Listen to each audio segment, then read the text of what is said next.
I really know that you're going to enjoy this conversation with Leslie Baldwin. As a leader, an educator, and a compassionate human being, Leslie brings an insight into how classes and courses feel and where they are headed and why, as language is applied to the real world. One of the things that we talk about at length is meaning and inclusion. Language is a tool, not a topic.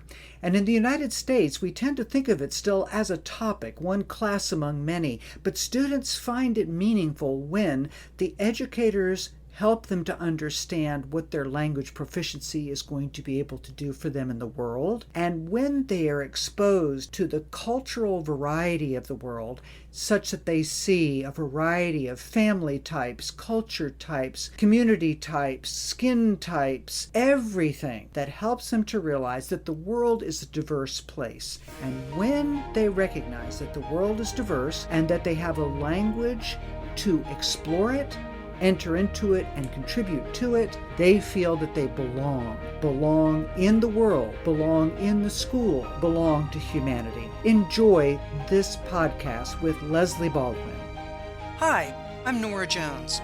Welcome to It's About Language. This podcast connects language and culture to life, learning, and hope.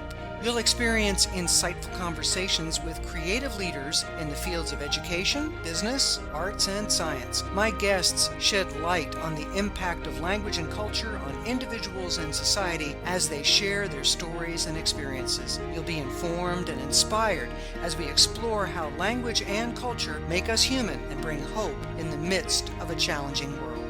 Well, folks, it's my great pleasure to welcome my friend, colleague, and a wonderful leader and human being in general, Leslie Baldwin, to the podcast today. Hi, Leslie.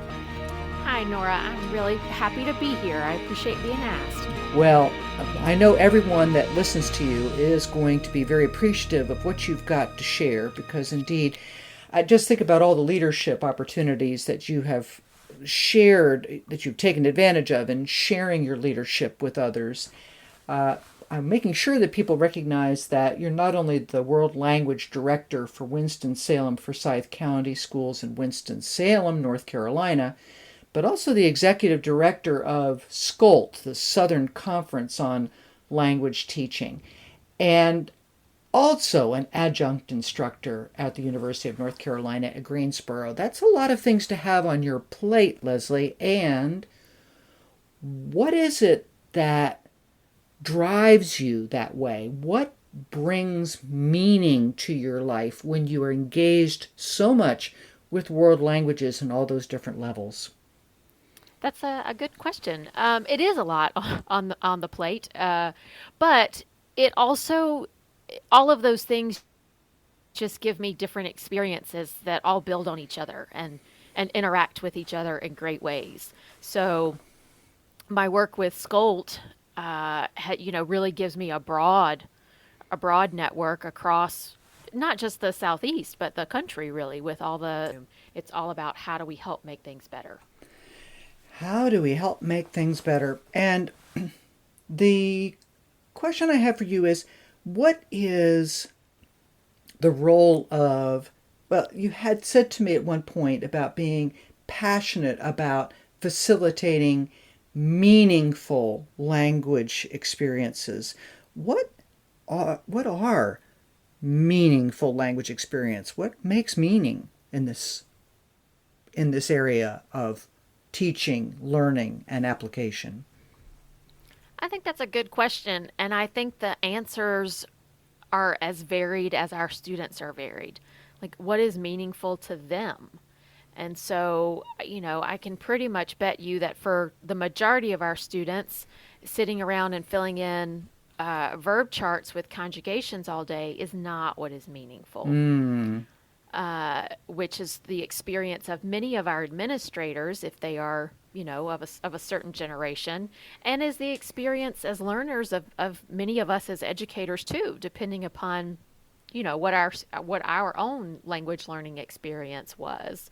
But what's meaningful is what's relevant and is what answers the why. Why am I doing this? Students ask that all the time. Why are we learning this? Why are we doing this? Is it going to be on the test? Right?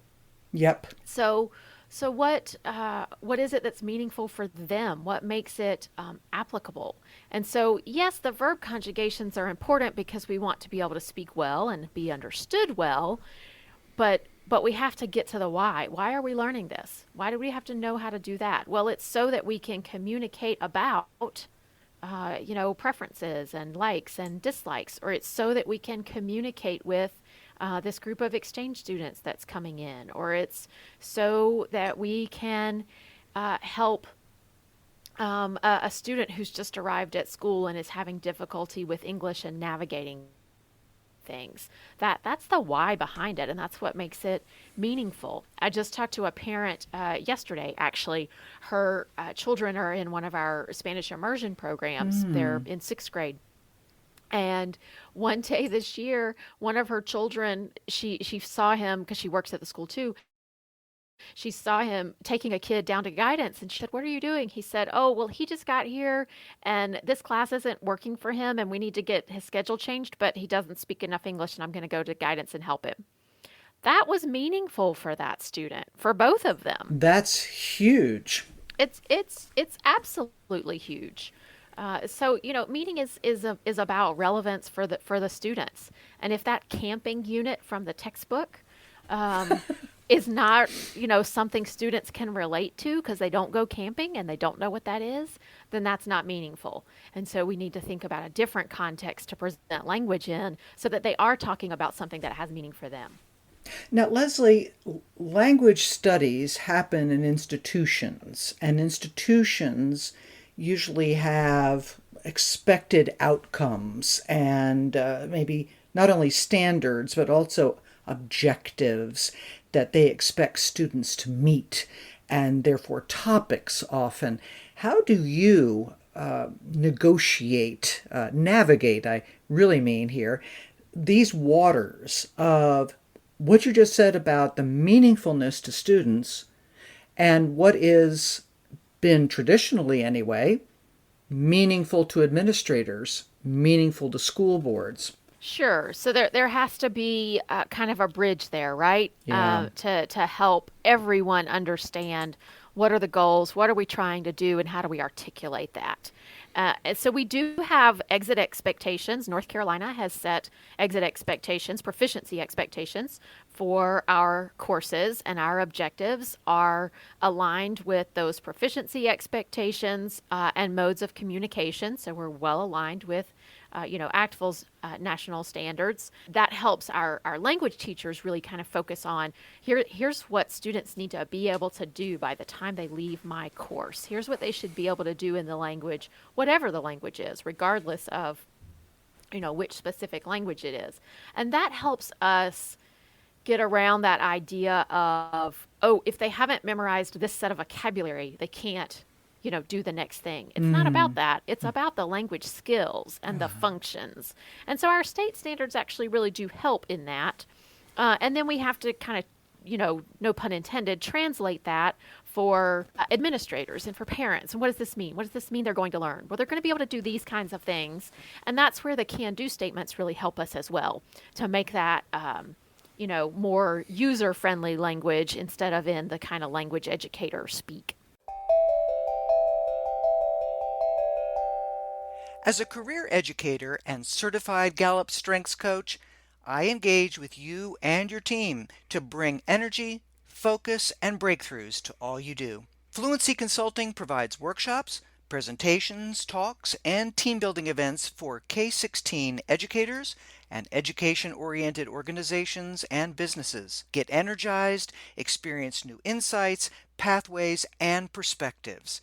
It's such a privilege to create and distribute this podcast. I'd like to ask for your help, though. Please leave a tip by going to the show notes of this episode or by visiting my website at www.fluency.consulting. Your contribution will allow me to continue these life-giving and hope-giving conversations. That's www.fluency.consulting. Thank you so much and enjoy.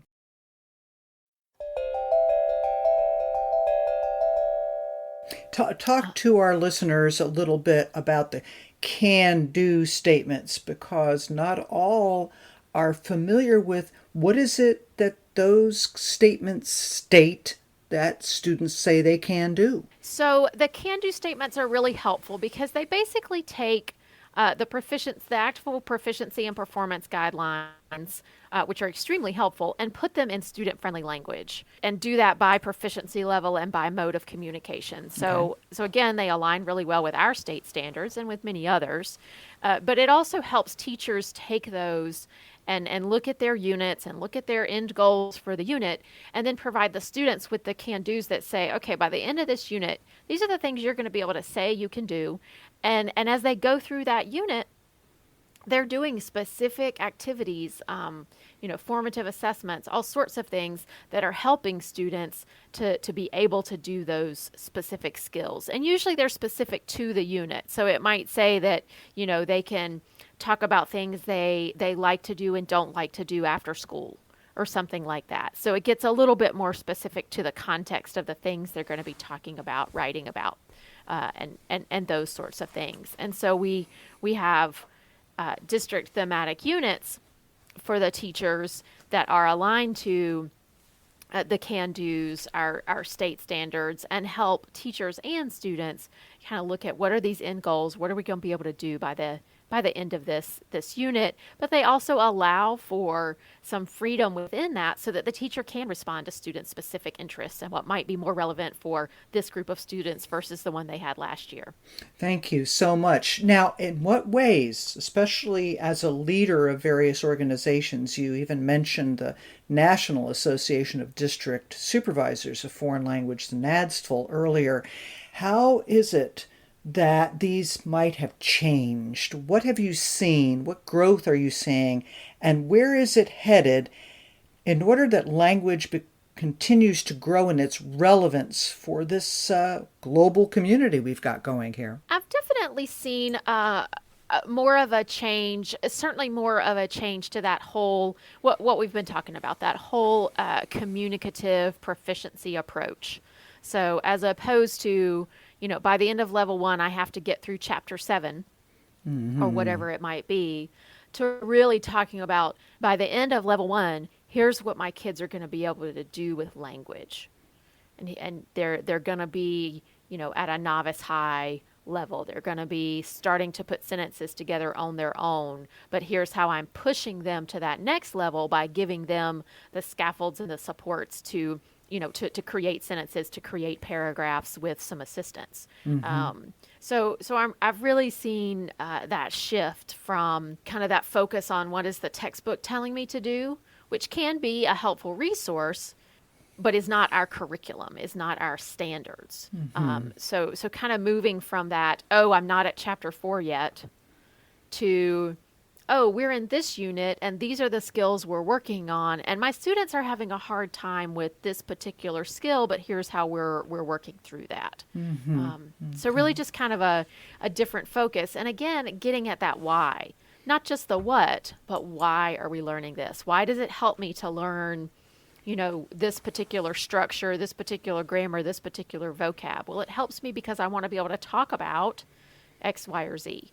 And that's more of our focus than the limited piece. That's very helpful. Now let's for just a moment, again, here you are embedded in the educational system.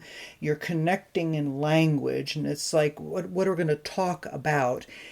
In what ways, either currently or growing, are educational experiences for language students, which is about the world, connecting to impulses from society, current things? That in what way is language education responsive or not to what's happening with how people and what people talk about in societies as they keep developing and connecting or clashing even? Sure. And I think that's something that is very individual based, because it's up to the teacher to help to bring those things into the classroom and help students respond to them, right? And some teachers might be more comfortable than others with doing that. And at some levels of language, teachers might be more comfortable than others because they want to keep things in the language. And so, sometimes they might feel like it's hard to address certain topics depending upon the level of the students. But I do think there's a lot that teachers across the board can do in language classrooms to ensure that their environment is inclusive, is inviting, is friendly to any student. And that's something that's important for any content area, not just languages, but schools and and educators in general, of course, that our students feel that that classroom is a safe place to be, not just physically but psychologically. And that's a really important thing. And I think that's where some of the current events come into play. That it can be a place to discuss those and to share feelings and reactions and thoughts and maybe learn facts that they need to learn to be able to process things, but also to ensure that in what we're presenting to students, just within kind of our regular units, that we as educators are thinking much more inclusively. So like something that a group of teachers I was working with last summer talked about, this is kind of low-hanging fruit, is, when you're doing kind of the typical family unit and getting kids to talk about their families and all that sort of stuff, make sure that your examples aren't just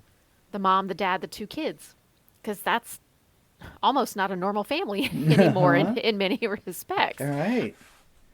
Or there's such a variety of family makeups. Make sure that your examples have two parents of the same gender. Make sure that some families are, kind of mixed and there's steps and step siblings and that sort of thing.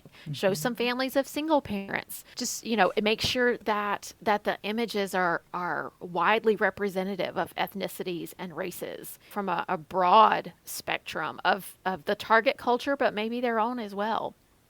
And I've had teachers talk about that when they did that, when they intentionally did that with their visuals, with the things they were using in class, that they've had students come to them afterwards and say, "This is the first time I felt like I belonged somewhere because that family you showed looked like mine." Say exactly. And that's huge, and that's something that as educators we can make a conscious decision to do. Absolutely. And of course, you've hit on a key word there for me, as you well know from our interactions previously, and that is belonging. That we use our language in our lives first to survive and then to belong. And only then do we really want to dive into being competent. And that is a powerful anecdote that you just shared there, Leslie. When the student in a language class in particular sees a person that they can identify with, then they can begin, I presume, and here's where I'm going to turn it into a question for you. How do teachers see students opening with regard to how they wish to grow in their language and in their communication skills because of this greater sense of belonging? That's a good question. I think any time and in any class, again, whether it's language or science or social studies or whatever it might be, I think any time a student feels like they have a place there and they belong there, that's when they're willing to take risks in that classroom, and that's when they're willing to do what is asked. That's when that's when they are motivated to complete the assignments, to participate in class, and not just sit back there and be as quiet and try to hide in the corner as much as they can. Like if they feel like that's a place where they are accepted and respected by the teacher and by peers, then that's when you get the authentic engagement. Not just, oh, I'm doing this because I know I need the grade and I'm a good kid and I'm going to do what people tell me to do, which is not always the case also. But I know that I belong in this place and that teacher values me, and therefore I am motivated to learn and to participate in this work. The other thing that I've seen from teachers really most recently in this past year is that students are asking in language classes, how do we deal with language that is non-binary? Yeah. And definitely a new thing that has come up just in and is again related to, that outside world you were asking about, but has really just come up in recent years where students are asking, especially in our like Romance languages where gender with language is such an important part of the grammar, right? Is it Right. feminine? Is it masculine? Are we agreeing? Everything, all those sorts of pieces. For all of us, for me as a language learner, I'm a native English speaker, obviously. That's something that was drilled into me, right? As I was learning Spanish, that this is very important. Well, students are asking, okay, but what about my friend or what about me? Who doesn't identify as male or female and in English chooses they and them. What does that mean for Spanish or French or German for those personal pronouns, adjectives, that sort of thing? And so that's a new thing that as educators we need to address. Again, making sure that our students feel welcome and psychologically safe in our environments. And we don't have official guidance on language and how we're supposed to work with that. And so there's just kind of these trends developing across the languages.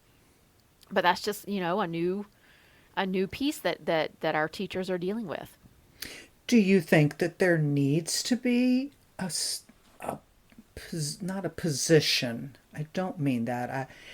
A suggestion, a place to go to discover how to, or get suggestions for how to deal with these things from a language learning point of view? Or is this inevitable, the teacher at a time kind of experience that is much of what you've described? I think it would be helpful to have some sort of quote unquote official suggestions of how the languages deal with this, so that at least there's some consistency, I suppose, and so that it's not just, well, this teacher read this article and so they're going to do what that says, and this teacher read something else and they're going to do what that says. There does seem to be some consistency just kind of in general in how the language is evolving. In English now, instead of Latino or Latina, usually Latinx is what's used now, and there's certainly a trend to turn all those A and O endings into E endings that are, gender neutral. So it seems like the language is evolving itself without official guidance, which is how language works. But I think for educators, it would be helpful to have something to say, here's what seems to be happening as a larger trend across the world, and that's what this means for your classroom. Because that's what they're asking. That is what they're asking, I think. Yeah, thank you very much for sharing that. And here's another aspect. There's a lot of time constraints. Goodness knows after this particular year, we sense time constraints more than ever. But always in education, there are time constraints with achieving goals. Connecting students to the world, a lot of, I would imagine what people are imagining at this moment is an instructor standing in front of a classroom with a fairly large group of students, and that this instructor is the conduit for understanding language. How is it that language instruction has been connecting with the outside world on site, allowing students, while the teacher, coach, mentor is right in front of them, to experience the voices of speakers of those target languages that they're studying, to be heard, to potentially ask them these questions? That's a great question. And again, I think it's one of those things that happens differently, teacher by teacher, school by school, right? Because some of it might have to do with, what is there a local population of speakers of another language near you that you can tap into as the teacher? Some people have more access to that than others, depending upon your language, depending upon where you are, just geographically. But there's so much available now with technology, especially in this last year, in all that we have learned, that wasn't available even when I was in the classroom. That wasn't something you could do. And now, we have so many classrooms that partner with teachers in other countries, and have their classes either, they do some kind of Zooming or Skyping or something back and forth, or they do, online chats back and forth. I have a teacher that actually has them. They actually write good old fashioned letters Letters? What are back and these forth, things? which is great, which is a wonderful learning experience for the kids. And then I have some teachers that have had a hard time with, with maybe connecting exactly with a target population, and so they use other classes and they exchange with other learners of the same language, which still gets at you're getting at a different community, not just those few kids you happen to be in class with. So there's just various ways that can happen these days. That's great, Leslie. Thank you for explaining that. Okay, now got a bit of a challenge here for you. You ready? Sure. All right, here we go. Talking with business people on other podcasts, and of course, just in general in life, talking with people that are out and about in the work world in various careers, and a lot of them are looking for and asking for, begging for in some cases, students that can communicate, students that can present, adults, I should say, really here, employees to be, that can present, that can write, that can communicate, that can persuade, that can think critically, that can ask good questions. Grown-ups that have a sensitivity to those around them, that are more willing and be open to collaborating with and working with folks that come from different mindsets, cultures, languages, accents, etc. You are the author of the book Keys to the Classroom, the second edition of Keys to the Classroom. Relate, please, what's in that book, which then is sold to, given to teachers around this country in the world language classroom. Relate those keys to those requests, to those hungers out there in the world of employment, of adult careers, please. That is a challenge. Okay. So I'll say a couple different things to answer that, I think. Okay. So the Keys book, and as you said, is a second edition. You're kind to mention that, but that was a fun project to work on, because the first edition I had used a great deal with my new teachers with whom I work, but as time went on and things were changing so rapidly with what was available for teachers technology wise, and our standards changed, all sorts of things. We needed an update to kind of get with all of those changes that had been occurring in the profession. So that was an exciting project to work on. Okay. And the Keys book really is intended to be kind of a handbook for a new language educator who needs like the Cliff Notes. Okay. So there are wonderful methods text out there. This is kind of the Cliff Notes of here's the absolute basics. And some of it is very specific to language education, because it talks about the proficiency levels, the modes of communication, and the can-dos, and keeping things in the target language, and that sort of thing. But then other pieces of the text are really just generic for educators in general. The idea of, planning with a backwards design model, starting with the end in mind. There are pieces in the text about dealing with difficult situations, whether that be the parent conference that might not be the easiest parent conference, the unmotivated student, the unexpected change in schedule, or all of a sudden my internet is down, now what do I do? Just all those sorts of things that just happen. So there's a lot in there that is kind of generic to any new educator, and then some things that are specific to language educators.